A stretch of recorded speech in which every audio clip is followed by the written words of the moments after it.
Magaalaa Adaamaa kutaa magaalaa Booleetti yaa'iin hundeeffama mana maree aanaa dhaddacha araaraa gaggeeffame. Yaa'icha irratti afyaa'iin mana maree bulchiinsa magaalaa Adaamaa Aadde Imabeet Jibbaa dabalatee miseensonni mana maree aanichaa, abbootiin gadaa, haadholii siinqee fi qaamoleen hooggansa aanichaa argamaniiru. Yaa'ichis Aadde Azmaraa Haayiluu afyaa'ii mana maree aanaa dhaddacha araaraa, obbo Girmaa Daggifee itti aanaa afyaa'ii mana maree aanichaa fi obbo Faanoo Gammadii bulchaa bulchiinsa aanaa dhaddacha araaraa taasisuun muudama dhiyaate sagalee guutuun mirkaneesseera. Akkasumas muudamni miseensota kaabinoota aanichaa fi miseensota koree dhaabbii mana marichaa dhiyaates mirkanaa'eera. Muudama haaraa taasifameen gara aangootti kan dhufan itti gaafatamtuun paartii badhaadhina aanichaa Aadde Taaddaluu Tujubaa akka jedhanitti muudamni haarofti mirkaneeffame kun hooggansi dambii fi labsii mootummaan baasee irratti hundaa'uun tajaajila haqa qabeessaa fi si'ataa ta'e akka kennu shoora olaanaa qaba jedhan.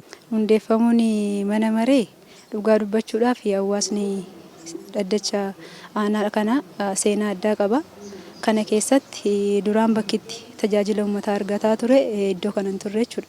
Kanaan wal qabatee bakki sun kennamurraa kaasee wantoonni tokko tokko turaniiru.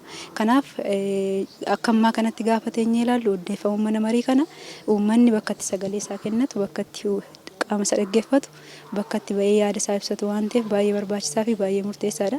Kanaaf qaamolee mootummaa bakka itti guuttate heeraa fi seera ofiisaatii kan qabu dambiirra dhaabbatee akkaataa itti bulu waan ta'eef baay'ee barbaachisaadha. Bulchaan bulchiinsa aanaa dhaddacha araaraa obbo Faanoo Gammadii gama isaaniitiin waadaa galle hojiitti hiikuudhaan aanaan keenya moodeela taatee aanota biroo waliin dorgomaa taasisuuf kutannoodhaan cimnee ni hojjanna jedhan. Kana malees hawaasni gama hundaanuu hirmaatee hooggansa waliin qindoominaan hojjechuun jijjiirama amma argame kana itti fufsiisuuf gahee isaa bahachuu qaba jedhan. Amaanaa uummataa kun baay'ee ulfaataadha. Uummata foo dhaabbattee kakattee hojii kiyya kana jettee ilaaluun baay'ee ulfaataadha waan ta'eef kana immoo xiyyeeffannoo itti kennanii ganama galgala hojjannee uummata kana kiisuun, uummata kana dhaabbannee, uummata kana tajaajiluun dirqama keenya akka ta'e amaanaa guutuudhaan fudhanneerra. Kana immoo waan afaanii qofa jennee hojjennu sun ta'an waan akka biyyaatitti jiru.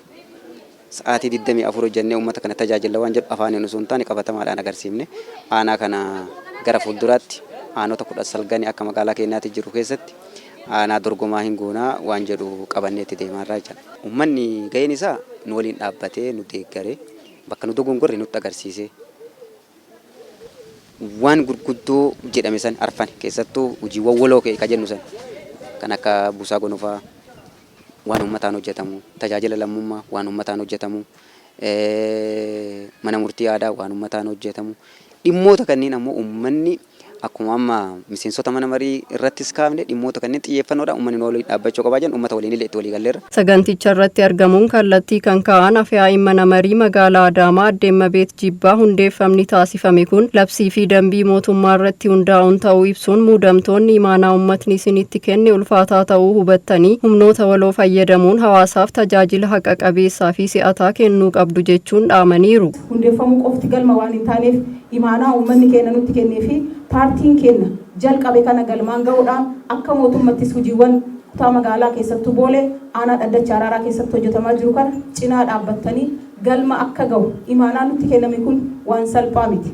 Waggaa 11 jechuun waan salphaa miti. Dargaggeessi daa'ima ture yeroo har'aa guddatee har'a waan irra jiru argaa jira waan ta'eef kabajamtoonni guyyaa har'aa muudamni keessanis kabajamaa miseensa mana marii kana keessatti isiniif mirkaa'e kabajamoo afyaa'ii itti aanee afyaa'ii imaanaan uummanni isinitti kenne imaanaa guddaadha.